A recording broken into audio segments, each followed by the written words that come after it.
Good to be with you again. Tomorrow is St. Valentine's Day, and so today we're going to spend a little bit of time talking about mature love and immature love. A young man came to the door of his beloved, and he knocked on the door, and a voice came from within saying, "Who is it?" And he said, "It is I." At which she responded, "Go away." Very upset with himself and the situation with his beloved. He goes away. About 3 weeks later, he musters up enough courage and strength and energy to come back and to try again. So he comes and he knocks on the door of his beloved. And again, a voice from within says, "Who is it?" And he replies again, "It is I." This time he's really devastated, very upset.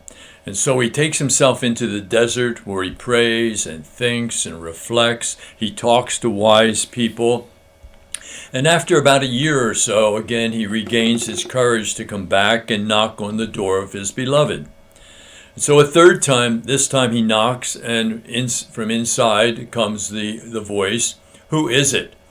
And he says, "It is thyself." And she welcomed him into her heart. What took place in the desert? What is it that made his beloved say, "Welcome, I welcome you into my heart. You're now mine"? What took place? Well, he gave up in the desert his self-centeredness, his selfishness, his pride, his ego. And she, the wise lady that she was, knew she didn't want to marry him that way. He had to become someone who was real. Someone who, in the desert, began a real, genuine spiritual life. The spiritual life always begins by looking inside of oneself and seeing the things inside that are hindrances to that relationship with God, with ourselves, and with other people. And that's what he did, and then became a suitable husband for this beloved, his wife. Isn't that a nice story? I just love that. It's one of my favorite stories. Immature love says, "I love you because I need you." Mature love says, "I need you because I love you." Immature love says, "I love you because I am loved." Mature love says, "I am loved because I love." Love is a verb. It is an action word. It is not something that we think. It is the willingness to think, to say, and to do what is good for the beloved. It is something that is other-centered. In a selfish society, it's not an easy thing to achieve. The smallest word in the English language is I. I've heard that some scientists have said when they get to the center of the universe, many people are going to be disappointed that they don't find themselves there. Even Socrates, the great philosopher that he was, is known for 2 words.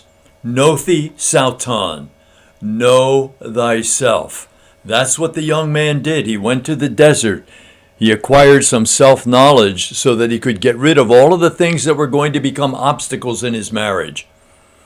Marriage is more difficult many times than living the life of a monk. You have to live with one person, and everything inside of you that isn't whole, that isn't free, that isn't healed becomes a problem in that relationship. And so you have to deal with that either before marriage or during marriage. And it's a constant kind of dealing. It's like marriage is like putting 2 jagged rocks into a bag. And then the shaking starts, up and down, up and down. They start disappearing until both people start being rounded off, if you will, being able to fit inside of each other's psyche. It takes time. Nothing in marriage is something that happens very quickly. Socrates also said, "The unexamined life is not worth living." And that is so true. And so this young man spent the time examining his life so that he could come into a relationship with his beloved in a way that would be fruitful and wonderful. There's no right way to do the wrong thing. Happiness tomorrow begins by doing the truth today. Do whatever he tells you. God bless. Good to be with you.